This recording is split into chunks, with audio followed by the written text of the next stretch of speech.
What kind of person scares an entire continent before the age of 35? A man who was mocked for his accent, rejected as an outsider, and born on a forgotten island that nobody respected. Yet somehow, that same man would rise so high that kings feared him, armies followed him, and Europe itself trembled at his name. But here is the strange part. The more power he gained, the more dangerous he became, not only to the world, but to himself. History remembers Napoleon Bonaparte as a military genius. But history also remembers how everything collapsed, and the reason why changed the world forever. This is BOgnise TV, and today we are stepping into one of the most intense and unbelievable stories in human history.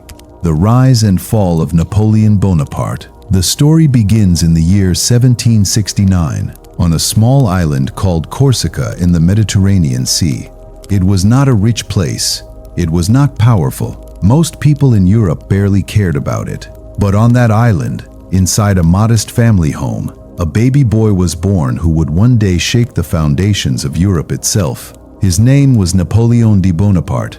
His father, Carlo, worked as a lawyer, while his mother, Letizia, was known for being disciplined, intelligent, and emotionally strong. Life was not luxurious for the family. Money was limited, and survival often depended on sacrifice and hard work. But even as a child, Napoleon felt different from the others around him. While most children played outside, he disappeared into books. He became obsessed with history, war, leadership, and the lives of powerful men who had changed the world. Deep inside his mind, ambition was already beginning to grow.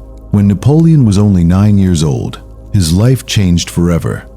His father made the difficult decision to send him away to France to study at a military school. For a young boy who had never left Corsica, the journey felt enormous. France was bigger, richer, louder, and far more advanced than anything he had ever known. But the moment he arrived, Napoleon realized something painful. To the other students, he was not one of them. He spoke French with a strong Corsican accent. His clothes were simple. His background was unfamiliar. The boys laughed at him, mocked him, and treated him like an outsider. Many people would have broken under that pressure. But Napoleon reacted differently. Instead of giving up, he became colder, more focused, and more determined. Humiliation transformed into fuel. He buried himself in study, especially mathematics, geography, artillery, and military history. While others wasted time chasing popularity, Napoleon quietly trained his mind like a weapon. Years passed, and the lonely outsider slowly became one of the best students in military education. By the age of 16, he graduated and officially became a soldier in the French army. But the France he entered was already beginning to collapse from within. Across the country, poor people were starving while the rich lived in luxury. Anger spread through the streets like fire. The people no longer trusted the king. And in 1789, the French Revolution exploded. Chaos consumed the nation. Executions, riots, fear, and violence became part of everyday life. But while many people panicked during the uncertainty, Napoleon saw opportunity. He understood something most people did not. In moments when the old world falls apart, ambitious men can rise faster than ever before. Napoleon quickly proved himself on the battlefield. He was fearless under pressure and unusually calm during dangerous situations. Unlike many generals, he made decisions rapidly and adapted faster than his enemies expected. Soldiers admired him because he did not simply command from safety. He shared danger with them. Battle after battle, victory after victory, his reputation grew stronger. And then something extraordinary happened. At only 24 years old, Napoleon became a general. Europe had never seen anything quite like it. The poor outsider from Corsica, the boy who had once been mocked in school, was now becoming one of the most powerful military leaders in France. But for Napoleon, success was never enough.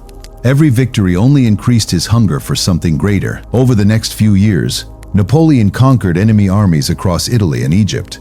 Newspapers celebrated him as a national hero. The French people admired his confidence and brilliance. But behind the victories, another ambition was forming inside him.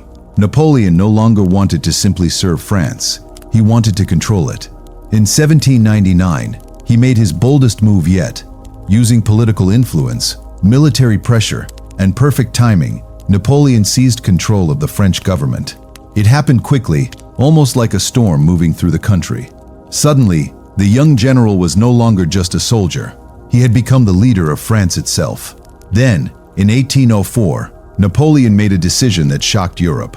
Inside the magnificent Cathedral of Notre Dame in Paris, surrounded by kings, politicians, generals, and religious leaders, a grand ceremony was held to crown the new emperor of France. Everyone expected the Pope to place the crown on Napoleon's head, but at the final moment Napoleon did something unforgettable. He took the crown with his own hands and crowned himself. The message was clear. His power came from nobody else. He would bow to no king, no church, and no tradition. He was now Napoleon I, Emperor of France. For a while, it seemed unstoppable. Napoleon expanded his empire across Europe with terrifying speed. Nation after nation fell before his armies. He reorganized governments, changed laws, built roads, improved education systems, and introduced reforms that still influence parts of Europe today. Some people viewed him as a genius who brought order to chaos.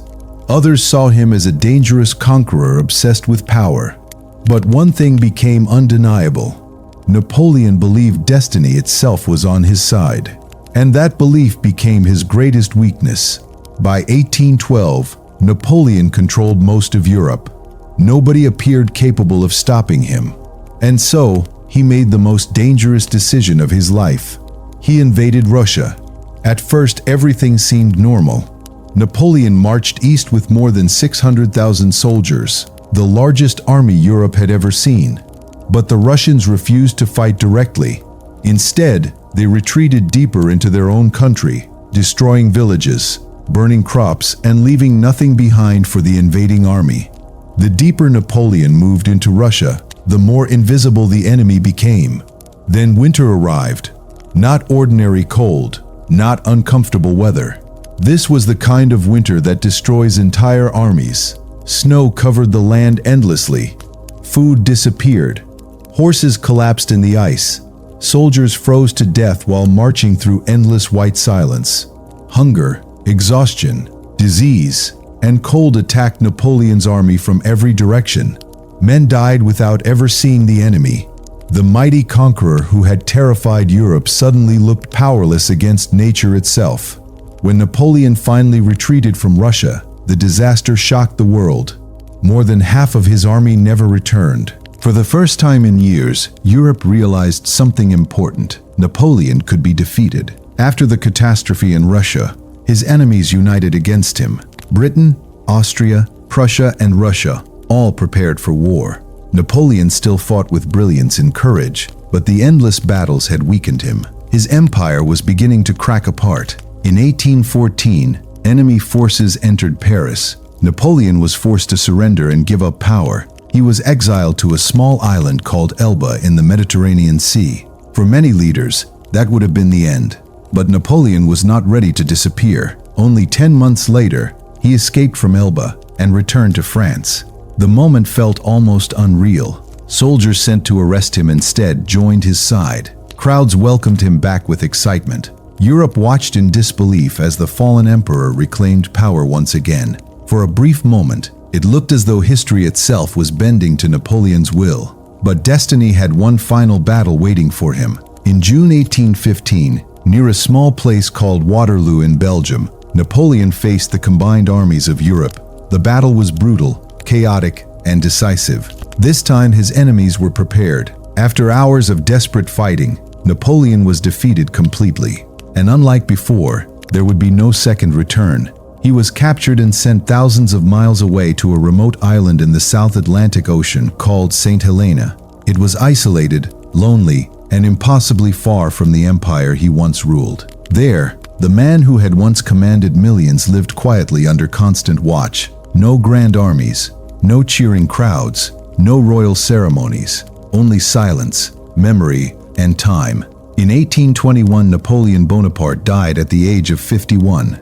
And just like that, the outsider from Corsica, the ambitious young soldier, the emperor who once shook Europe, was gone. But even now, centuries later, the world still remembers his name. Why? Because the story of Napoleon is not just about war or power. It is about ambition pushed to its absolute limit. It is about the dangerous line between confidence and obsession. It is about a man who refused to accept the future others chose for him. A man who rose higher than almost anyone in history, but who also discovered that the higher you climb, the more devastating the fall can become. And maybe that is why his story still feels alive today. Because somewhere, in every generation, there are people trying to prove themselves to the world. People who feel underestimated, ignored, different.